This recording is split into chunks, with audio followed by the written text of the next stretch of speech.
When you look at a small child, you normally come across his innocence.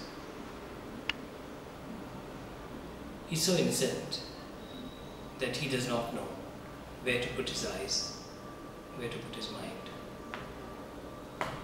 But the number of times, the number of cycles that his mind goes through can be imagined. Those many number of spaces his mind is creating. I call it a space because it's an ability to understand what is what. The physical structure and physical definitions and physical forms are understood by him many, many years later. That is the reason a small child is quite capable of breaking a glass out of innocence.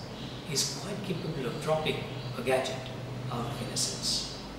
He is quite capable of tearing your money out of innocence.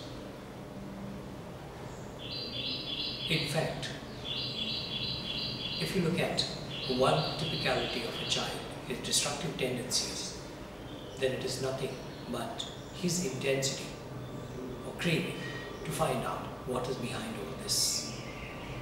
And that answer he will get only when he breaks it and finds out what is hidden. Thereupon he gets nothing, yet he keeps on doing the same exercise with every other toy, every other gadget, every other thing that he lands up with. This can be simulated with the craving for creating a space. That is the reason why we probably all accept that child in his innocent state is likely to be much more creative than an adult who is trying to look for preservation of the physical beings around him. So the reason why a child puts his hand in the eyes of an infant is not that he's trying to break his eye, but he's trying to touch his eye.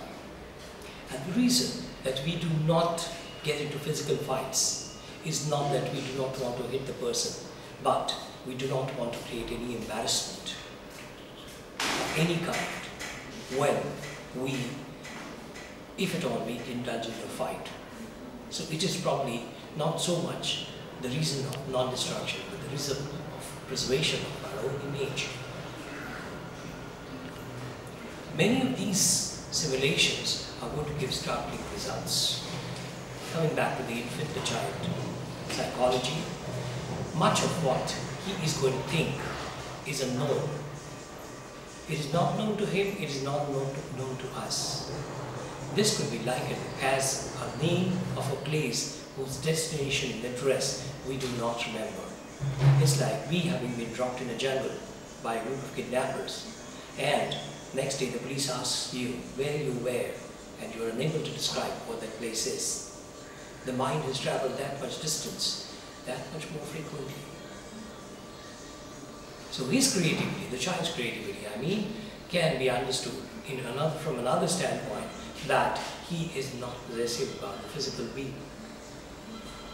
Things in physical state, he is much more possessive about what is not. This could be quite an inspiring element for our thinking in the adulthood. This will lead to the search for the meaning.